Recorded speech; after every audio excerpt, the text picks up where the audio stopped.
भगवान सूर्य नारायण की आराधना करते थे और भगवान सूर्य नारायण ने उन्हें स्मयंतक मणि दी थी। उस स्मयंतक मणि का ये प्रभाव था कि नित्य 10 घंटे पूजन करने से बोले वो मणि 2 कुंटल सोना देती थी। प्रेम से बोलो राधे राधे। एक दिन उस मणि को धारण करके सत्राजित भगवान की सुधर्मा नाम की सभा में जैसे ही पहुंचे, सुधर्मा नाम की सभा में सभी लोग बैठे थे। उस सभा का ये नियम था कितने लोग भी आ जाएं पर एक कुर्सी खाली बनी रहती थी। प्रेम से बोलो राधे राधे। उस सभा का ये नियम था, कितनी भी जनता जनार्दन आ जाए, कितने भी लोग बैठ जाएं पर एक कुर्सी खाली बनी रहती थी। सत्राजित उस मणि को गले में धारण करके जैसे ही प्रवेश किए भगवान की सुधर्मा नाम की सभा में, कि भगवान के जो मंत्री आदि थे, उद्धव, अक्रूर आदि, उन्होंने जब सत्राजित महाराज को देखा, कहा बोले भगवान लगता है आज सूर्य नारायण हमारे राज्य में हमारी सुधर्मा नाम की सभा में आ रहे हैं।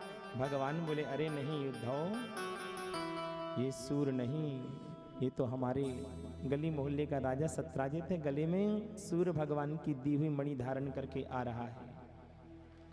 आए, आसन दिया, बैठे। भगवान ने कहा एक बात बताओ राजन, तुम घर में कुल कितने सदस्य हो?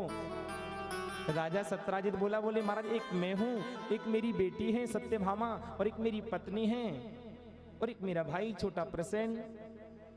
भगवान ने कहा इसका मतलब तो ये हुआ तुम कुल मिलाकर के 3.5 प्राणी हो घर में, और इतना सुवर्ण देने वाली मणि अपने गले में धारण करते हो। एक काम करो, ये मणि हमारे राजकोष में जमा कर दो, जब भी कभी प्रजा में दुर्भिक्ष पड़ेगा, प्रजा को कोई कष्ट होगा तो ये प्रजा के काम ये धन आएगा। सत्राजित महाराज ने मना कर दिया, बोले महाराज ये मणि हमारी है, ये वस्तु हमारी है, हम आपको नहीं दे सकते। भगवान ने कहा ठीक कोई बात नहीं, वस्तु आपकी है, हम ज्यादा आग्रह भी नहीं कर सकते। राजा वहां से चले आए, मणि भगवान को दी नहीं। घर में आके अपनी पत्नी से कहा, बोले देखो कभी कभी तो द्वारिकाधीश भी इतने बड़े राजा हैं द्वारिका के, लेकिन आज उनका भी मन, उनकी भी नीयत बदल गई। मेरी मणि को देख करके बोले अरे राजा सत्राजित ये मणि मुझे दे दो। बताओ मैंने मना कर दिया, मैंने मणि बिल्कुल नहीं दी। पत्नी ने कहा बहुत अच्छा किया। दुनिया की चीज महाराज, दुनिया में इतनी जल्दी कोई चीज नहीं बदलती जितनी बोले महाराज इंसान की नीयत बदल जाती। प्रेम से बोलो राधे राधे।